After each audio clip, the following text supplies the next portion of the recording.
नमस्ते दोस्तों। आज मैं आप लोगों को एक लड़की की कहानी सुनाने जा रही हूँ। तो फिर चलिए शुरू करते हैं। एक छोटे से गांव में रामू नाम का एक सीधा साधा आदमी रहता था। उसके साथ उसकी 5 साल की बेटी थी। कुछ साल पहले ही उसकी पत्नी का देहांत हो गया था, जिसके बाद उसका जीवन जैसे सूना पड़ गया। घर की जिम्मेदारियां, छोटी बच्ची की परवरिश, सब कुछ अकेले संभालना उसके लिए बहुत कठिन हो गया। रिश्तेदारों ने उसे समझाया, रामू तुम्हें दूसरा विवाह कर लेना चाहिए। घर गृहस्थी चलाने के लिए एक औरत का होना जरूरी है। काफी सोच विचार के बाद रामू ने दूसरी शादी कर ली। नई पत्नी सुनीता घर तो आई, लेकिन उसका स्वभाव बहुत कठोर था। सुनीता को 2 बच्चे हुए, एक बेटी और एक बेटा। अब घर में 3 बच्चे हो गए थे। समय बीतता गया, बच्चे धीरे धीरे बड़े होने लगे। लेकिन रामू की पहली पत्नी से हुए बेटी सावित्री के लिए जीवन आसान नहीं था।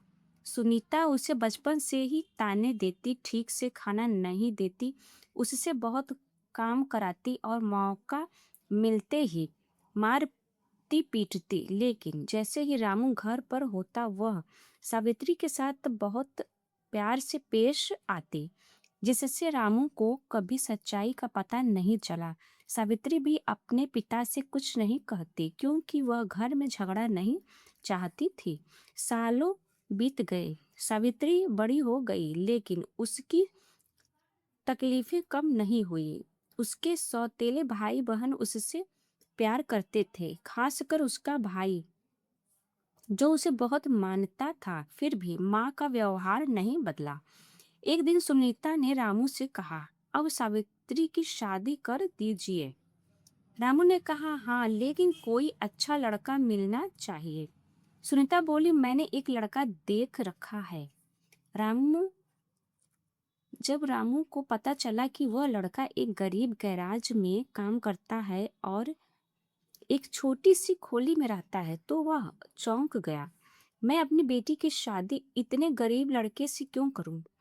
उसने साफ मना कर दिया। सुनीता जिद पर अड़ गई, या तो इसी लड़के से शादी करो, वरना मैं अपने बच्चों को लेकर इस घर से चली जाऊंगी।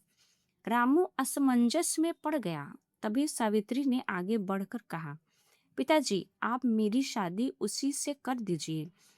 मेरे कारण घर न टूटे। मैं अपना जीवन जैसे भी होगा निभा लूंगी। बेटी की बात सुनकर रामू का दिल भर आया, लेकिन वह मजबूर था। आखिरकार सावित्री की शादी उस गरीब लड़के संदीप से कर दी गई। शादी बहुत साधारण तरीके से हुई। सुनीता मन ही मन बहुत खुश थी। उसने सोचा कि अब उसके दिल को सुकून मिला है। सावित्री अपने ससुराल चली गई। कुछ दिन वह संदीप के साथ उसी छोटी सी जगह पर रही।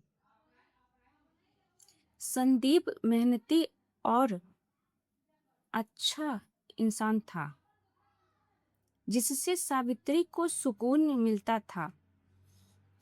वो अपनी छोटी सी झोपड़ी में जो ही रूखा सूखा बनाती, दोनों बड़े प्यार से खाते और बहुत खुश रहते। एक दिन सुनीता और रामू अपनी बेटी से मिलने उसके घर आए।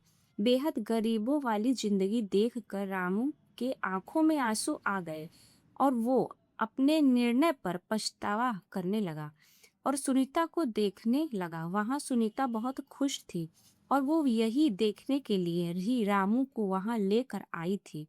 उधर सावित्री अपने माता पिता को देखकर बहुत खुश हुई और उसके उनके लिए चाय नाश्ता बनाने लगी। उसके पिता उसकी ये हालत देख वहां से जल्द ही लौट आए। कुछ दिन ऐसे ही चलता रहा। एक दिन संदीप ने कहा, चलो आज तुम्हें अपने घर ले चलता हूँ।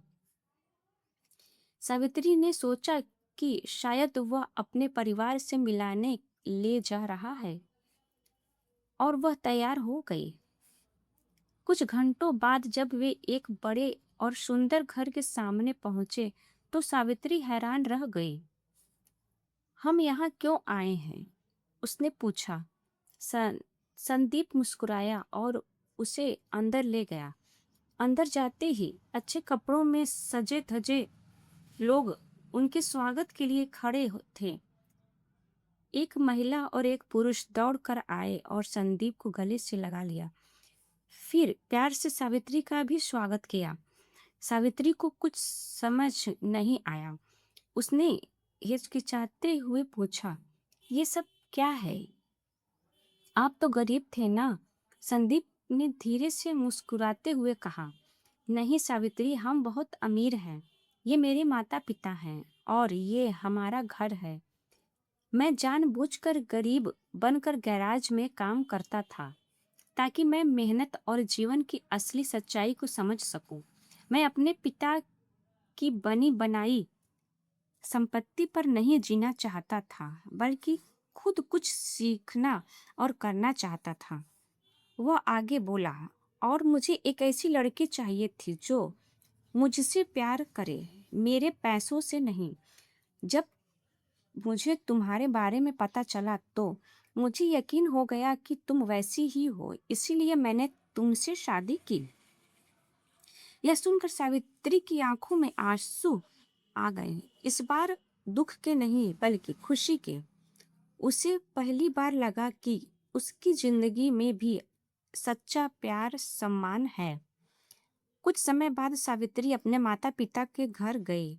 वह बहुत सुंदर कपड़ों में आत्मविश्वास से भरी हुई। रामू अपनी बेटी को सुंदर लिबास पहने कार से निकलते देखकर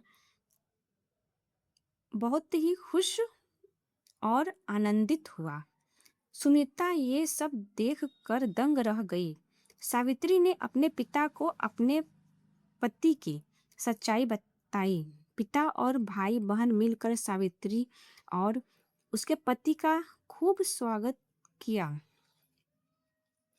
सभी बहुत ही खुश हुए। सुनीता सावित्री को हमेशा दबा कर रखना चाहती थी। आज वही लड़की खुशहाल और सम्मानित जीवन जी रही है। उस दिन सुनीता को अपने व्यवहार पर पछतावा हुआ और रामू को भी सच्चाई का एहसास हुआ। सीख, जो इंसान दूसरों के साथ बुरा करता है उसे एक दिन अपने कर्मों का फल जरूर मिलता है, और सच्चाई, सहनशीलता और अच्छे दिल का फल हमेशा मीठा होता है। धन्यवाद।